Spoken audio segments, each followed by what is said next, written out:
a Pelonice, eu era Silva Lima, agora sou Lima Fuchina. Agora não, há muitos anos, né? É a Pelonice Lima Fuchina. Eu tenho 67. Tá, o meu pai, eu perdi até muito cedo. A minha mãe se chamava Maria Silva Lima e o meu pai Olímpio Lopes de Lima. Ele era aliás, o meu pai fazia um trabalho de comunitário. Naquela época não sabíamos ainda que era um trabalho de movimento negro. Ele era muito pela comunidade negra, sabe? E ele morava, foi um dos fundadores da Vila Fátima. E ele morou, quando ele saiu do interior, que ele trabalhava na aviação férrea, como todo negro antigo trabalhava, quase todos passaram pela aviação férrea, né? Ele veio para Vila Fátima juntamente com mais uns 2 ou 3 amigos e compraram parte da Vila Fátima, né? Ali, então, era quase todo deles ali. Mas como na época a terra também não valia grande coisa, todos os amigos que vinham, chegavam, ofertava-se um lote. E foi isso que ele fez. E ele era muito por causa da religiosidade, porque a mãe dele era muito espírita na época, né? Um espírita de mesa seria hoje, né? Na época eu não entendia muito, sabe? E ele era espírita também, mas ele na época, ele era do centro de uma entidade de São Paulo. Então uma vez por mês ele ia a São Paulo para fazer esse trabalho, sabe? E ele então preservava muito, e sempre dizia, que eu me recordo ainda, né? Que ele dizia sempre que nunca deixasse que a gente se pisasse como negro, que nós precisávamos estudar. Porque a maneira que nós tínhamos de se levantar era através de livros, sabe? Então ele sempre foi assim, ó, não deixe você pisar, nunca, sabe? Na época eu não entendia, né? Na época eu não entendia. Ele, quando faleceu, eu era muito pequenininha, mas eu me lembro das histórias, porque aquilo era constante, sabe? E ali no alto da Vila Fátima, ele tinha todas as manhãs, porque quando eu era pequena, eu me recordo dele que ele recém tinha se aposentado. Ele tinha um grupo de amigos e uma cancha de bocha onde eles se reuniam. Então todas as manhãs eles tomavam seu café, todos juntos, na época de fartura, né? Eu me recordo de um varal de salame, queijo, e eles comiam queijo com salame, depois tomavam cerveja, sabe? Não sei como é que não dava alguma coisa na barriga, né? Mas eles tomavam, e eu me lembro disso. E então ele sempre foi um lutador, mais do que minha mãe. Minha mãe era dona de casa e era uma pessoa assim, a origem dela não era de um negro exatamente, né, com um retinto tipo eu, mas ela era uma pele um pouco mais clara. Ela era cisnandes, então ela já era uma outra etnia misturada, né? E nós, na grande maioria dos filhos, saímos negros mesmo, como eu, né? E sempre meu pai ensinou a gente que nós tínhamos a cor mais linda do mundo. Sempre ele dizia, nós temos a cor mais linda do mundo, todos querem ficar igual a nós. Então ele já trabalhava a autoestima da gente. E outra coisa que eu me recordo, que ele dizia quando eu era muito pequenininha ainda, ele dizia para nós, aqui em casa tinha uma mesa muito grande, nós éramos muitos irmãos, né? Muitos irmãos. Além dos filhos do casal, no caso, tinha mais alguns, sabe, que eles traziam para o seio da família também. E era uma mesa imensa, acho que tinha uns 10 metros de mesa, sabe? Mas ele dizia, ninguém precisa sentar na mesa, porque aqui cada um faz o que quer, desde que não faça anarquia, mas pode sentar onde quiser. E eu acostumei, né, que eu via sempre meus irmãos, serviam-se na mesa, um sentava no chão, outro sentava numa outra cadeira afastada da mesa, outro em outro lugar, sabe? Mas todos comiam junto, mas cada um tinha liberdade. Ele disse, vocês têm que aprender a ter liberdade com responsabilidade. Se derrubar a comida, vocês juntam, mas não precisa sentar na mesa. Isso não é regra. Era bem interessante. Eu sou professora agora aposentada, professora de educação física e também era técnica da Fundação Gaúcho do Trabalho, onde também sou aposentada, infelizmente, porque eu sinto muita falta de trabalhar. Devido a um acidente eu tive que me afastar de repente, né? Mas essa é a minha profissão e sempre gostei muito dela. Aliás, dentro dessa profissão eu consegui começar dentro de Passo Fundo, e eu acho que do Rio Grande do Sul, dos primeiros a implantar a dança afro nas escolas, porque até então nós éramos vistos como bruxas. O feiticeiro era bruxa, né? Nós nunca fomos bem vistos, sabe? Principalmente por aqueles radicais, sabe? As pessoas radicais de outras religiões, né? Então, eles não gostavam muito. E eu comecei, comecei dentro do... Eu vim da Santa Marta, trabalhei primeiro no Maria Dolores, e existia um problema sério lá, sabe? Aí eu fui enviada para a escola da Santa Marta, a escola Maria Dolores. Mas quando eu cheguei lá, como tinha uma grande falta de professores, me colocaram em sala de aula, e eu não era para fazer isso, era para trabalhar os alunos e a comunidade, direcionar a vida de alunos e fazerem eles amar a escola, né? Aí me tiraram de lá e começou a dar problema no Ana Luísa. Muitas gangues dentro da escola, tinha mais de 32 gangues dentro da escola, onde era uma violência incrível, sabe? Entravam de revólver, entravam de pedaço de pau, agrediam os alunos, tiravam da sala de aula e agrediam, sabe? Era uma coisa muito violenta. E daí eu fui pro Alberto Pasqualini, mas lá era uma escola que era mais famílias, né? Então não tinha tanto problema. É uma coisa indisciplina de um ou outro aluno, mas era uma coisa... Era uma escola assim, tinha como é que eu vou dizer, uma linha, sabe? Não era uma escola agressiva, era boa também de lecionar, né? Mas para mim sempre foi um grande desafio. Eu sempre gostei das escolas que me apresentavam desafios. Tanto de disciplina, como desafio de vida, sabe, dos alunos. E quando eu cheguei na escola Ana Luísa, eu me deparei, naquela época, a minha irmã, que foi, aliás, também a primeira negra diretora de escola, né, com uma grande resistência, inclusive, e ela solicitou que eu fosse para lá para fazer um trabalho comunitário dentro da escola. E eu fui para a Ana Luísa. Na primeira semana que eu cheguei, fazendo 2 ou 3 dias, eu disse para ela, vamos até a escola dar uma olhada como é que está. E eram 3 vice-diretoras de manhã e à noite, assim, maravilhosas, né? Colegas também muito bons. Chegamos lá, estavam todos deitados no chão. Que é isso, pessoal? Estão deitados no chão por quê? Eles estão deitados no chão porque te abaixa, deita. Eu não vou deitar. Te abaixa. Daí eu me abaixei, o que aconteceu? Olhei, o pessoal estava no chão, né? Deu os alunos todos no chão. Entraram para pegar um aluno, deu um tiroteio na escola. Quando acalmou o tiroteio, eu entrei, eu e minha irmã. Daí, era assim, gente, várias vezes, nós éramos chamados na madrugada, onde assaltavam a escola, sabe, faziam vários tipos de ação lá dentro, né, e aí a gente, 3 horas da madrugada, sabe, 4 horas da madrugada, às vezes chamavam, tinha um pessoal da polícia que já sabiam, já que eu estava, né, eles diziam lá, olha, está acontecendo isso, abriram uma escola, tem... Uma coisa, sabe, assustador para quem não está acostumado, para quem não gosta desse desafio.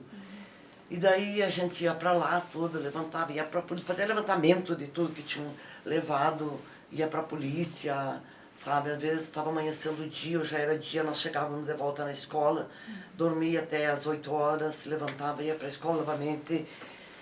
Aí, como eu vi que era muita violência, eu comecei o trabalho dentro da Ana Luísa, sabe? Aí eu pensei, eu sempre fui de pensar na madrugada. Hoje eu também não durmo cedo, 4 horas da madrugada, normalmente eu estou acordada. Porque é à noite que a minha cabeça trabalha. Aí eu pensei, o que eu vou fazer? Eu preciso trabalhar esses alunos que estão dentro, prepará-los, e também não posso deixar, esquecer que do lado de fora tem muita criança, inclusive alunos envolvidos, sabe? Nessas gangues que se formavam, sabe? Um era melhor que o outro, um queria bater, o outro queria matar, aquelas coisas. Daí, eu disse, eu vou fazer uma coisa. Eu tinha umas caixas de som velhas, né, meia feia, mas funcionava. Levei para dentro da Ana Luísa e comecei. Primeiro dia, cheguei lá e liguei o som. E comecei a dançar. Me olhavam desconfiadas. Me olhavam desconfiadas. Aí, no segundo dia, alguns colegas também me acharam louca, né? Daí, no segundo dia, voltei, fui para a escola de novo, liguei novamente as caixas e pedi, por favor, você deixe um horário de recreio mais estendido. Vocês descansem aí que eu vou ficar lá fora com os alunos. E peguei a escola toda. Comecei a dançar e pulava, dali a pouco já tinha uns 10 dançando. Sabe? Dali a pouco tinha mais dançando. E mais gente dançando, sabe? E começou a se formar grupos, sabe? Eu comecei a trazer para mim os grupos, sabe? Eu trabalho vocês. Eu sou a segurança de vocês. E abraçar os alunos. Eles tinham muita falta de carinho, gente. Muita falta de carinho. E daí comecei a trabalhar e dentro do grupo vocês têm que ter um comportamento exemplo. Vocês são as estrelas, vocês têm que ter exemplo, sabe? Vocês têm que ser estudiosos, vocês têm que ajudar a escola. Vocês precisam ajudar em casa. Vocês precisam ouvir o pai e a mãe. E os pais começaram a vir. Eu sei que nós formamos tanto grupo dentro da Ana Luísa e esses alunos vieram e os pais vieram também. Os pais começaram a trabalhar dentro da escola. Era dentro, era fora, sabe? Foi uma coisa muito bonita. Nós construímos desde o sapato dos alunos, amanhecia na minha casa, nós construindo os sapatos. Pai costurando, mãe costurando, fazendo roupa, mãe tingindo roupa, sabe? Uma escola de Passo Fundo que é particular, né? Uma escola que tinha condição. Ele perguntou se eu não queria ir para a escola. Eu disse, que valor vai ter? Se não, você pedir uma roupa, no outro dia tá umas costureiras aqui, uma peça de roupa, eu disse, esse é o valor que vocês não vão entender, sabe? Eu disse, eu quero ficar na escola onde eu tenho que tingir de madrugada, onde nós temos que costurar de madrugada, pai e mãe junto, sabe? Onde nós temos que tingir bolsa, porque eu fazia de bolsa as roupas. Não tinha dinheiro, imagine, o professor nunca ganhou grande coisa, né? Eu sei que parte do meu dinheiro, ou quase todo, ele ia para os grupos, sabe? Porque às vezes chegava e dizia, vinha a mãe, e o filho, o pai, o filho, eu não vou ter dinheiro agora, só o mês que vem para comprar uma bolsa, sabe? Não tem problema, deixa que eu compro, sabe? Ou eu comprava, ou então no final do mês eu compro a bolsa, agora eu não tenho dinheiro, não tem problema, no final do mês você traz a bolsa. Nós tingíamos as bolsas, as mães costuravam, os pais faziam sapato, faziam chapéu, faziam bengala, faziam cinto para a apresentação das crianças. E eles começaram a se juntar. Eu tenho a felicidade de hoje dizer que eu tenho vários professores nisso. Vários profissionais hoje me abraçam e dizem, eu estava naquele grupo, eu fiz parte daquele grupo, sabe? Alguns eu não reconheço mais. Cresceram, a gente permanece, porque já é adulto, né? Daí só vai envelhecer. Agora, eles se modificam, né? Daí, eu fiz parte daquele grupo, como eu queria novamente. Aí entrou o grupo afro, porque eu vi que era muito discriminada a nossa religiosidade dentro das escolas. Eu comecei a fazer o grupo afro. E teve alguns colegas que me disseram, você tem que fazer. Fez um grupo afro, tinha que fazer um grupo alemão, um grupo italiano, um grupo não sei. Mas vocês têm a liberdade de fazer. Vocês podem fazer. Quando vocês fizerem, eu vou ajudá-los. Eu vou ajudá-los. Veio um senhor da comunidade e fez um CTG, um grupo de invernada de dança dentro da escola, sabe? Que foi o primeiro na cidade. Foi o primeiro na cidade que saiu. E afro foi o primeiro também. E eu comecei, como é que eu vou fazer um grupo se eu não tenho base, como vocês não têm hoje, eu não tenho base para fazer. Vim até um pai de santo, Valdomiro Miquelin, hoje ele ainda é pai de santo, e ele me deu todo o embasamento. Essa pessoa ajudou muito, muito. Aí eu comecei a frequentar a terreira para poder fazer esse trabalho, sabe? E daí o trabalho começou a crescer, e cresceu muito. E daí eu comecei a trabalhar junto com a Igreja Católica, já com algumas pessoas que não eram da mesma região, alguns evangélicos. Eles sabiam disso. Eu disse, olha, vocês vão fazer uma dança afro. Dança afro fala de orixás, ele fala de preto velhos, ele fala da nossa ancestralidade. Tá, vamos. E fizemos. E daí eu comecei a ver qual era a dança de cada orixá. Porque quando se toca o axé, o orixá vem, né, e ele dança na sua reza. Né? Eu disse, é por aí que eu vou começar. Aí comecei a fazer. Como eu sou filha de Ançã e filha de Ogum, eu fiz a primeira dança Iansã com Ogum e apresentamos dentro da igreja Vila Fátima. Foi arredado o altar, eu fiz ponto de fogo, entrou inclusive Mãe de Santos dançando, quando tocamos o tambor, que até hoje é tamboreiro, o Jair, ele é um grande tamboreiro, ele é um grande alabê, sabe? E ele começou a tocar, sabe? Só que o tambor dele era cruzado. Quando entrou na igreja, a senhora, que era mãe de uma aluna que estava dançando, sabe? Duas alunas estavam dançando, o Ogum chegou na porta. Entrou e dançou também, sabe?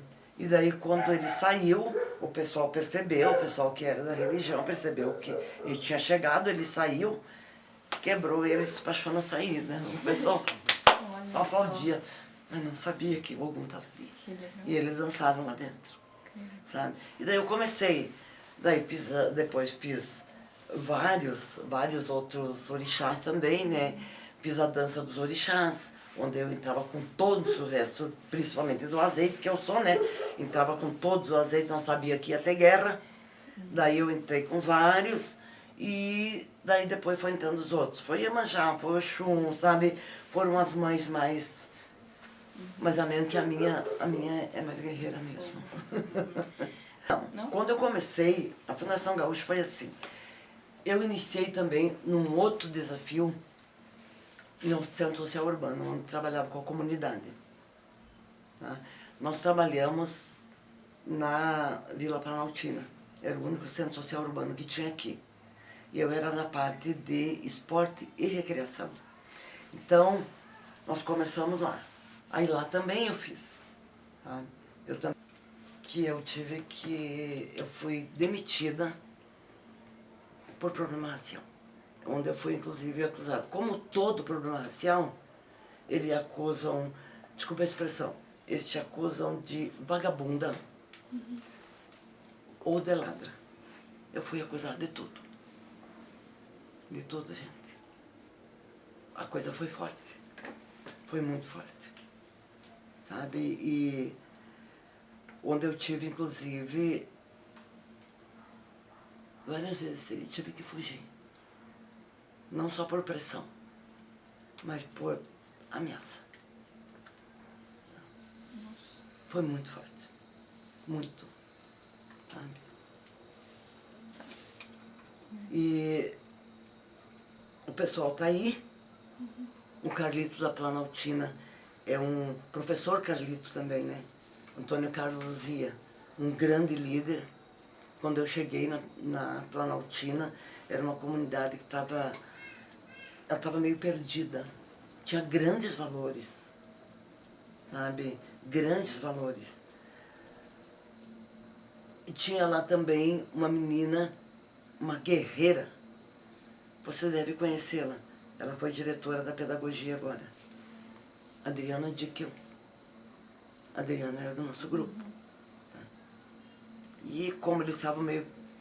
Todos os jovens na época, né, estavam meio perdidos, não estudavam. Não, primeira coisa, nós vamos fazer um trabalho aqui, mas vocês têm que estudar.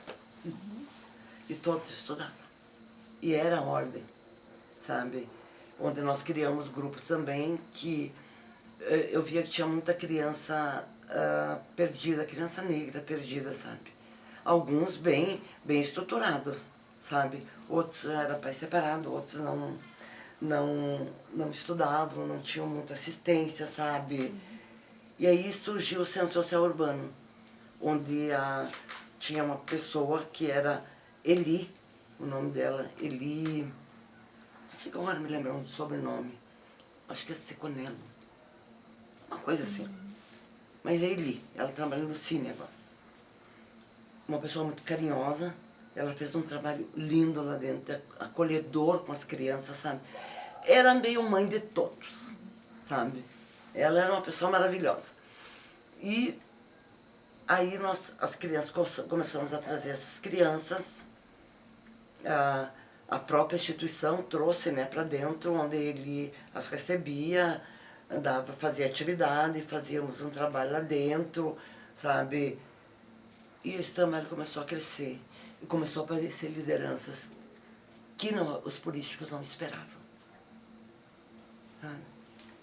Aí, como é que vamos tirar? Alguns políticos, né, que a gente fala. Corta por quem está fazendo tudo, né? Como sempre é. Contenção de despesa, sabe? E aí, eu sei que não precisavam mais do trabalho e a comunidade se revoltou. Aí, eu fui afastada. E existia também um atenuante. Eu era, na época, sindicalista. E como sindicalista não poderia ser demitida, né? Aí eu estive em Porto Alegre, os movimentos negros de lá souberam de toda a história, sabiam das ameaças que eu estava correndo. Eu dizia, não tenho medo, vão ter que brigar para me matar, sabe? Vão ter que brigar. Se eu posso morrer, me agarro naquele, morro e levo pelo menos um junto. E daí fomos a Porto Alegre, era chamado, eu ia a Porto Alegre e voltar. Gente, vocês não fazem ideia, vocês não têm ideia. Aí lá eu conheci uma pessoa que era um político. Ele era de movimento negro também. Era o Alceu Colares. Nós estávamos num encontro na Restinga e ele soube do meu caso, veio falar comigo. E ele me disse, eu sei o que está passando. Ele disse, se eu conseguir, ele disse, o governo do Rio Grande do Sul, eu assino e você volta. E ele ganhou, e o primeiro ato dele, assinou minha readmissão e eu voltei. Eu voltei por força política, por força de justiça, sabe? Que na verdade ele ia rolar muitos anos, né? E ele terminou na hora. O primeiro ato dele foi assinar minha readmissão. Eu estava, inclusive, naquela época, quando nós fomos nesse encontro na Restinga, nós estávamos junto com a professora Maria de Lourdes Isaías e o professor Edi Isaías, sabe? Eles eram muito atuantes, gente. Sempre foram da causa negra. Sempre foram. Sabe? Daí lá eles eu acho que a professora Maria de Lourdes é do partido. Eu não tenho partido até hoje, né, gente? Eu sempre digo, meu partido é o Movimento Negro. Eu sou da causa justa. Sou sempre de esquerda porque eu tenho que brigar, sabe? Eu vou brigar, sempre. Tô tudo quebrada. Estou toda quebrada, mas ainda brigo. Olha, na verdade a minha militância começou, sabe onde? Foi num outro caso há muitos anos atrás. Ali sim eu não sabia nada. Eu era só uma boba, sabe? Eu era só uma boba. E eu deslumbrada também, sabe? Como todo jovem assim, gosta de plumas, paetês e brilhos, né? Eu era assim. Aí eu fui concorrer como Miss, foi aí que eu concorri como Miss, tá? Eu tinha todas essas medidas de Miss Universo na época. E, quando eu ganhei o concurso, a mulher de um político, a esposa de um político que era do júri que estava elegendo, disse, mas nós não podemos deixar uma negra representar a nossa cidade com tanta moça branca. E éramos em 3 negras, 2 ou 3 negras concorrendo, né? Era eu, Marisa Benites, e tinha mais uma menina que eu não recordo o nome. Passo Fundo já tinha tido uma Miss Negra, sabe? Mas massacraram essa menina, Maria Eli. Ela era belíssima, belíssima, mas judiaram dessa menina. Só que essa menina, como é que eu vou dizer, eu estava bem assessorada, sabe? Muito bem assessorada. Eu tinha na época Paulo Fernando e Lanei Langaro, que agora já são falecidos, né? Eles eram do salão de beleza, que me convidaram, nem era eu que ia concorrer, na verdade. Quem ia concorrer era uma menina de Lagoa Vermelha, representando o salão deles no Miss Passo Fundo. E essa menina, o namorado, ficou um pouco enciumado e não quis que ela concorresse. E ela daí saiu. Daí eles me convidaram porque colegas da faculdade já tinham me visto de maiô, sabe? Porque na faculdade tem que fazer... Na época eu fazia faculdade de educação física, eu me viam de maiô, me viam fazer ginástica rítmica, que eu tinha um certo traquejo, sei lá, né? E daí eles me convidaram. A princípio minha mãe disse, não, da onde? Daí olhou pra mim, você é uma pobre coitada. E realmente era. Você não tem nada. Eu não sabia andar de salto, gente. Eu nunca tinha colocado um salto na minha vida, sabe? Eu andava de chinelo e de tênis, sabe? Daí, de tênis por causa da faculdade, né? Daí, tá. Todos nós. Daí, não, olha, não sei, não vai dar. Daí, não. Vamos fazer o seguinte. Nós damos tudo. Aí eu fiquei faceira, vou ganhar roupa nova, vou ganhar um sapato de salto. Eu tinha 21 anos, gente, e não tinha usado salto. Daí, eles tiveram que me ensinar, sabe? Eu andava um pouco, virava os pés pro lado. Andava um pouco, virava os pés pro lado. Era 3 dias para mim aprender a desfilar, que eu era bem matunga, sabe? Não sabia andar de salto, não sabia usar maquiagem, não sabia arrumar cabelo. Misericórdia. Mas aí eles pegaram, eles deram aula. E tinha uma colega de faculdade, que ela tinha todo jeito, e era Castro, hoje falecida, né? Mas ela que me ensinou. Ela foi, inclusive, uma secretária do município, a Yara, né? E daí ela me ensinou a andar de salto, me ensinou a sentar. Aí eu tinha que ter curso de etiqueta social, não sabia nada. Para mim, uma caneca tomava água. Se tivesse que tomar vinho, uma lata de azeite aberta, tava bom, sabe? E daí eles tiveram que me ensinar tudo. E eles me fizeram renascer de novo. Aí eu comecei a ver que não sabia nada. Daí eu entrei, concorri, deu todo aquele estouro que vocês devem saber. Daí que eu comecei a ver. Aí eu comecei, no outro dia eu comecei a, sabe, aquilo veio tudo na minha cabeça. Aquilo foi uma bomba. Aí eu comecei a pensar em movimento negro. Eu comecei a pensar como negra, que até então eu não pensava como negra. Até então eu era só uma bobalhona. Hoje eu ensino minha neta de 5 anos que ela é negra, que ela é linda, que ela é pichaquinha sim e que ela tem que se valorizar, sabe? Aí eu fui entender o que o meu pai me dizia para nós. Vocês têm liberdade, vocês não precisam sentar na mesa. Vocês podem comer onde quiser. Ou seja, vocês podem fazer o que quiser. Vocês têm direito de fazer o que quiserem. Sabe? Então, o sentar na mesa que ele dizia pra gente, sabe? Vocês vão, se quiserem, é a liberdade que tem.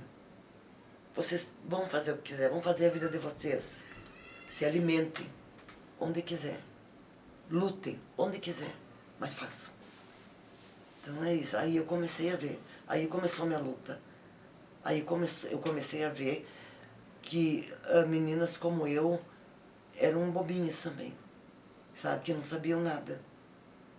Que elas precisavam ter alguém, sabe, que dissesse para elas: você é negra e você tem que assumir isso e tem que lutar. Porque o mundo, ele não é carinhoso com você. As pessoas não são carinhosas com você. O mundo te agride e você precisa se defender. O mundo te mata e você precisa correr e se defender. Se a gente não se defender, eles matam a gente. Estão matando ainda. Alguém me disse há pouco tempo, acho que melhorou. Eu disse, sim, estão acabando com os negros, agora matam. Não é verdade? Agora matam. Aí começou minha luta. Aí eu comecei a despertar. E como leva tempo, gente? Como leva tempo? Leva muito tempo. E como Porque é foi? difícil, você percebe ver nos outros, mas tu acha que não vai acontecer contigo. Você acha que não. Não, comigo não. O meu pai me dizia isso, sabe? O meu pai era um líder comunitário, preparava a comunidade. Eu perdi ele muito pequena, mas ele preparava isso, sabe? E a gente não... eu me arrependo de não ter sentado e escutado a minha avó, que ela foi mucama, minha avó foi mucama, e escutado as histórias que ela contava, sabe? Quando ela trabalhava com a tafona, eu achava engraçado aquilo, mas não escrevia essa história, sabe? Eu era muito jovem. E ela, a minha avó, a mãe dela, a mãe dela foi vendida para cá e morreu. E ficou ela, de mucama. Na verdade, a minha avó era o que chamam de mulata, a pele mais clara e o olho claro. O pai dela não era um negro. O pai dela era o dono da fazenda. Mas ela foi criada só como mucama.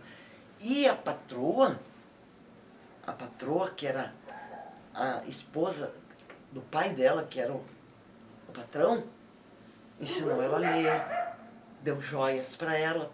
Por quê? Porque ela não era toda escrava, toda negra. Ela era um pouco não negra. Então ela não dormia em senzala. Ela sempre contava pra gente. Ela não dormia na senzala. Ela dormia dentro da casa grande, dentro da casa. Sabe?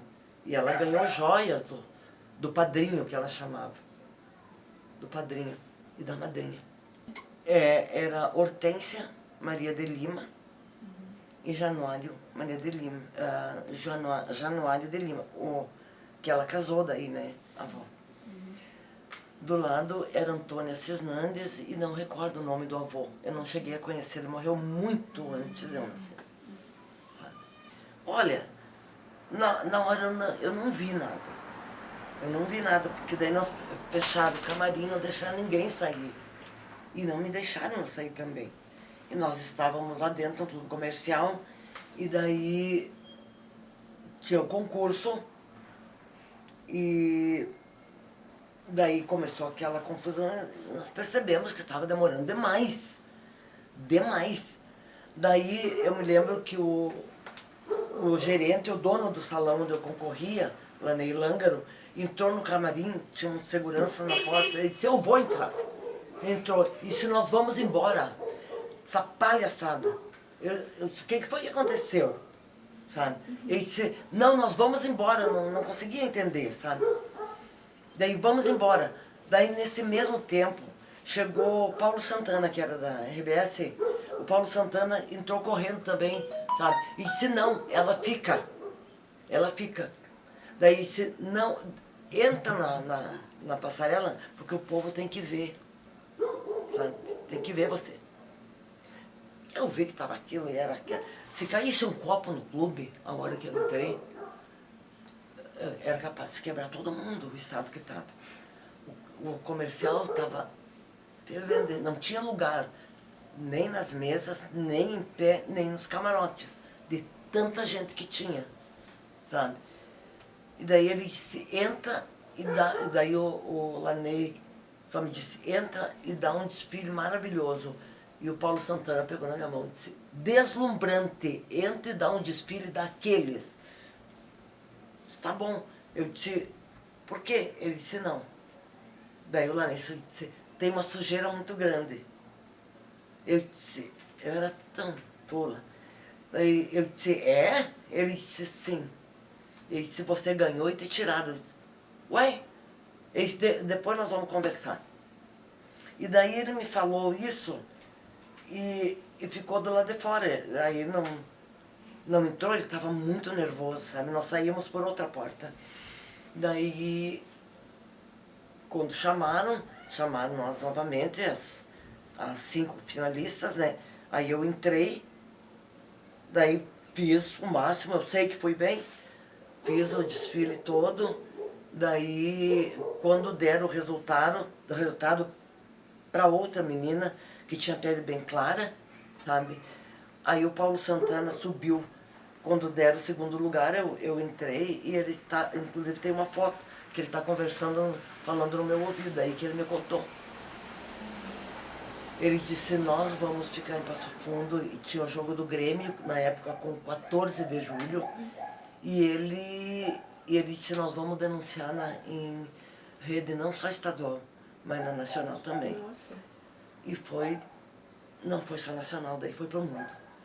Que veio, eu recebi a correspondência de fora do Brasil, embaixadas, sabe, Estados Unidos, vinha de todo lado, sabe. Sim, foi em 2003, gente, eu quebrei a coluna. Foi assim, eu saí, nós já morávamos aqui, né? Aí nós tínhamos uma fábrica de lajes ali na esquina, e meu marido doou para o Movimento Negro um trailer.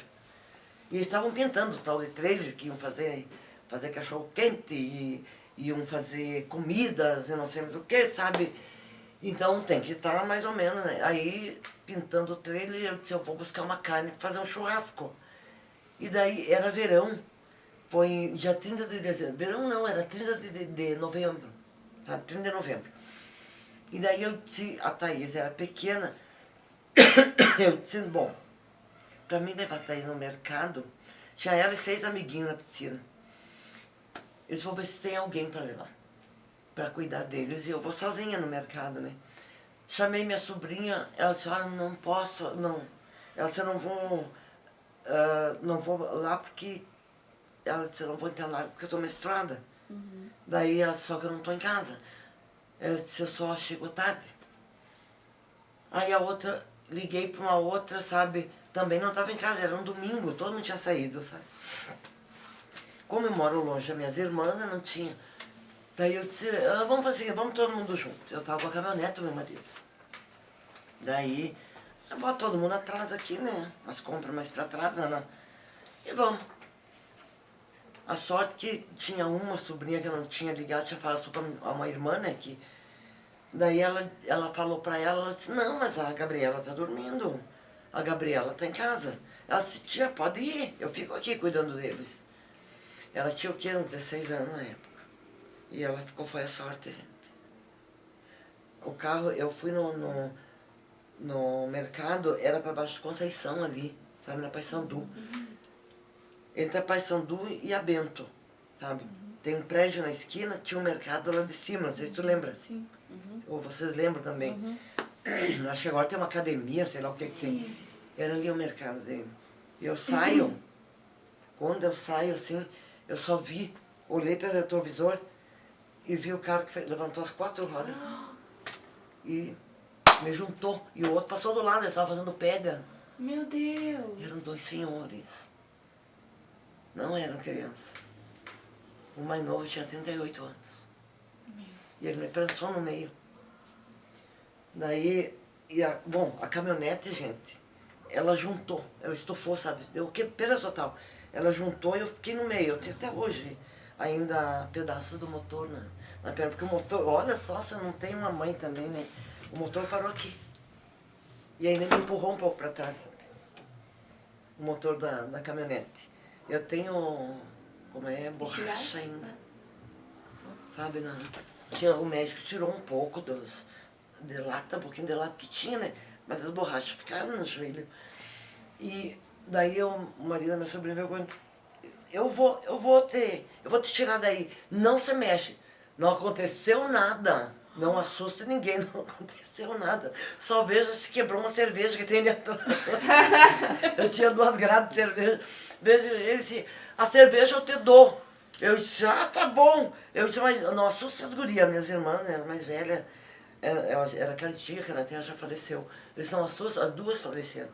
Daí eu disse, não assusta as gurias. Não aconteceu nada. Brum, puf, daí. Sim, Daí tá. Me levaram para o hospital, foi no São Vicente, mas eles não fizeram nenhum exame no São Vicente, sabe? Eu entrei e eu fiquei na emergência ali, me olharam, movimentei mão, movimentei perna, sabe? Só não parava de escorrer sangue dos ouvidos e do nariz e da boca, né? Daí eles me colocaram de lado, porque estava escorrendo muito sangue, principalmente esse ouvido aqui, que eu perdi a audição, né? Parte da audição por causa disso. Daí eu esperaram estancar e me mandaram embora. Pra mim tava bem. Aí eu já estava no período final de aula, né? Eu trabalhava aqui no Mário Quintana, tô dando aula, dali a pouco trabalhava com dança também, né? Daí quando eu dei um giro, me abaixei, levantei mais. Daí os meus alunos, a sorte que eu trabalhando com 2º grau, com o ensino médio, né? Daí eles me pegaram no colo, me botaram no refeitório. E como o Fuxina sempre me ajudava também, porque mas levo a família inteira para trabalhar comigo também, né? Daí eles ligaram pro meu marido, Fuxina, vem aqui que a Anice não tá bem, sabe? Não, o que ela tem, não sei, venha ver. Daí ele veio, foi lá, me pegou. Daí quando ele voltou, ele me levou num ortopedista, né? Até o doutor Sebastião, que era muito amigo do meu cunhado. Daí ele disse, vai lá que o Sebastião te atende. Daí eu fui direto pro doutor Sebastião, ele mandou ele no hospital Cidade, que é o do Clínicas agora, fez um raio-x, eu estava com a coluna quebrada, eu estava trabalhando. Com uma coluna quebrada. Com a coluna quebrada, eu não sabia. Ela só não vazou, né? Ela fez assim, ó. E vocês não imaginam como dá problema isso. Já estava quase cicatrizando, né? Primeiros dias eu estava muito dolorida, daí eu dei uma seguradinha, né? E daí, mas poderia ter ficado, né? Porque eu tive um tempo paralisada, né, Alexia? Eu tive, antes de nós se encontrar, né? Sabe? Começou a secar minhas pernas começaram a ficar fininhas e eu não mexia. Começaram a encolher. Aí a gente tem nossos recursos lá, né? Tem os nossos recursos religiosos. Eu fiz obrigação, fiz vários outros axés também, né? Até meu médico me perguntou, não entendo como é que tá caminhando. Eu disse, entende, sabe por quê? Porque eu sou feiticeira. Eu disse, eu sou feiticeira e eu fiz axés, eu fiz chão. Aí contei tudo pra ele, sabe? Aí depois eu comecei a trabalhar pra ele, ele tava com algumas dificuldades, né? Daí ele pedia pra mim fazer os trabalhos, tudo pra ele, sabe? E vinha pra gente atender ele também. Já emendou tudo o serviço, né? Os médicos resolveram me afastar, porque estava realmente bastante grave. Eu tô sentindo agora que estou mais velha, né? Eles disseram que isso ia acontecer. Eu já teria me aposentado, mas agora nessa idade que eu estou, né? Naquela época, se eu continuasse trabalhando, eu não chegaria a essa idade caminhando. Eu estou sentindo dificuldade agora, inclusive para caminhar, sabe? Muita dificuldade. Meu deslocamento é bem difícil. Tem muitas vezes que eu saio, mas a minha filha que dirige para mim, sabe? Eu saio por aqui, onde, sabe? Às vezes até vou pro centro. Vou, mas com o meu carro é automático já por causa disso também, né? Então, quando eu movimento um pé, às vezes eu movimento, às vezes eu tenho que trocar de pé, porque esse aqui não vai. Aí ele passa, sabe? Começa com esse. Não tem condição, sabe? Então eu tenho que ter carro automático por isso.